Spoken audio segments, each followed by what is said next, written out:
Hey everyone! Today we have an electrifying update from the WNBA. Indiana Fever star player Caitlyn Clark put on an unforgettable performance against the Dallas Wings on Wednesday night. She racked up an impressive 24 points and shattered records with 19 assists, showcasing her dominance on the court. This game was truly one of her best in her WNBA career. Hey guys, what's up? Welcome to my channel ATN SoNiX, your top destination for Colorado Buffaloes football updates and the latest news on Deion Sanders. Our channel offers a mix of news, analysis, and exclusive videos and highlights to keep you informed and entertained. Stay ahead of the game by hitting subscribe and joining our community of passionate sports enthusiasts. Let's dive in. However, despite Clark's incredible effort, the Fever fell short in nail-biting finish, losing to Dallas. Her stat line was legendary, but the closing moments of the game told a different story. Alongside her brilliant assists, Clark also had 6 turnovers. The most devastating one happened with just 36 seconds left in the fourth quarter. Trailing 98-93, Clark lost the ball to Natasha Howard, a mistake that essentially sealed the game for Dallas, leaving Indiana with too little time to recover. Clark's reaction to this critical turnover was a gut-wrenching display of raw emotion. Let's watch it. You're 2 points away from scoring 30 for the first time while only missing 3 shots. I just wanted to speak, could you just speak about the matchup between you and Kalani and Sierra? Yeah, I mean, that's a tough matchup. I think to start the game too, they really capitalized on getting deep steals, and so for me, I'm not very happy about that because, I mean, that just gave them some easy buckets that they didn't need, but I mean, they're great post players, and then for me, on the offensive end, I feel like I was just getting to the right spots, being able to attack.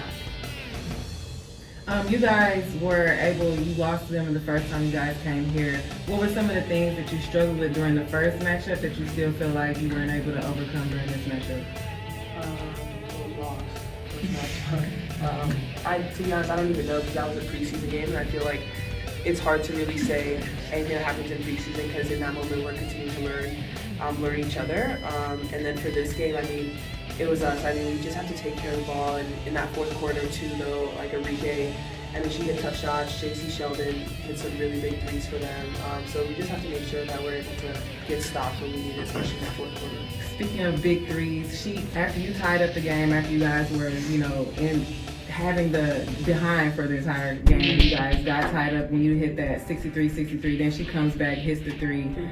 What was working for you guys in the third quarter to kind of cut down that lead? I just think we just pick and roll. Like, we were getting whatever we wanted to the rim, and like, AB was sealing really well. Like, offensively, we were able to get whatever we wanted all night. It felt like it was just our defense. Like, we gave up 28 points off turnovers, and I think 20 of those were in the first half, and like, so that really kills you to start the game. And just got to do a better job taking care of the ball. Like, give up 100+ points, you're not going to win very many games. Like, that's just the reality of it. But we did a pretty good job of hanging with them and probably gave people an entertaining game. It was fun there in the last 4 minutes. It was pretty back and forth, I guess. Caitlyn, what does that record mean for you? She's going to say it means nothing, but I think it's pretty cool. I think that's pretty cool, so sorry. I just think I do it, like, I just try to set my teammates up for success. I think at times, like, I can almost overpass, and that can maybe, I don't know, there probably could have been a few times where instead of passing that leads to turnover that I may have, I can probably shoot the ball, but especially with AB, like, I'm just looking to set her up so much. Like, my eyes are just always on our post players, whether that's this or whether that's AB or whoever's in the game at the time, and then kind of look out from there. But yeah, I mean, we still didn't shoot it very good from 3, and I thought we finished really well around the paint. I'm sure our points in the paint were pretty good, 62 points in the paint, so yeah. Does it put a little bit of the shine with the loss and the late turnover, or is it something that you'll like when you look back you'll save it? Yeah, the late turnover definitely kills, for sure. It's like a fine line of, they were up pressuring me, so then I kind of got behind them and was able to attack, and then I tried to pull it out. I kind of lost my handle while getting poked from behind, so that one definitely killed. And I think I only had 1 turnover in the second half, and we've done a pretty good job of taking care of it a little better in the second half, but that one's really costly, you can't have it, so. From that point, it's pretty hard to win a game once it becomes 3 possessions, and that point we had it at 2, so that is what it is, I guess. Caitlyn, can you just tell me a little bit about the growing chemistry you have with Melissa Smith specifically for this time? Tell me about that.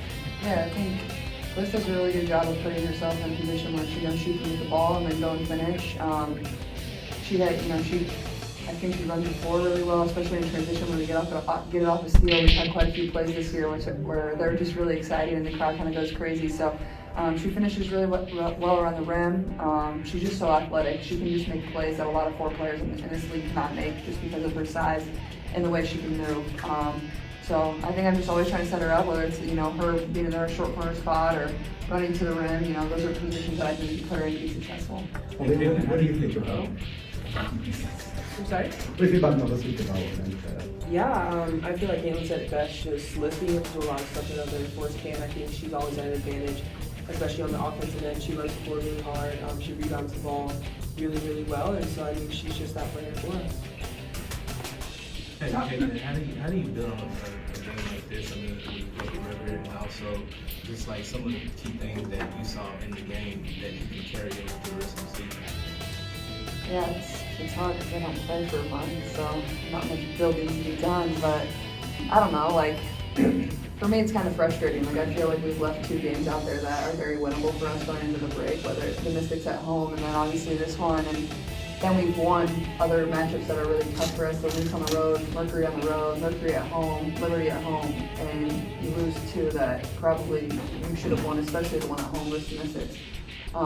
So for me, that's frustrating. So I think that's the biggest area for a team to grow in this last 14 games of the year is, you can't leave these opportunities on the table. Right now we're back and forth between 7th and 8th place in this league, possibly dropping to 9th depending on how, it goes from day to day. So every single game matters, and you don't want to have to look back at the end of the year and be like, dang, we left some out there that we could have easily got. So I think that's the frustration part for me, but you just use it as motivation and you're right there and you're really close. And like I said, pregame, we put together 2 quarters or 3 quarters. We really are struggling to put together 4, so I think that's an area that we can focus on going into the last 14. Let's talk for 2 more. Do you feel like it's just the chemistry you're still learning from each other, so kind of play? Yeah, I think it's that. I think at times our offense is really good, and then for a quarter it gets a little stagnant, or our defense is really good for a quarter, and then the next quarter it's not as good. So I think it's just our consistency overall. But you can tell our chemistry is really coming along, and we're playing a lot better. If you watch our game from the beginning of the year, one of our first 5 games, and you watch the game now, you would think we're a completely different team and completely different players. So I got to give our group a lot of credit, our coaches a lot of credit for everybody just really buying in and continuing to improve. And our goal is obviously to get back to the playoffs. I've been there since 2016, and right now we're in a position to do that. So that's exciting, and that's something to build off of. But at the same time, we just know we can be so much better. And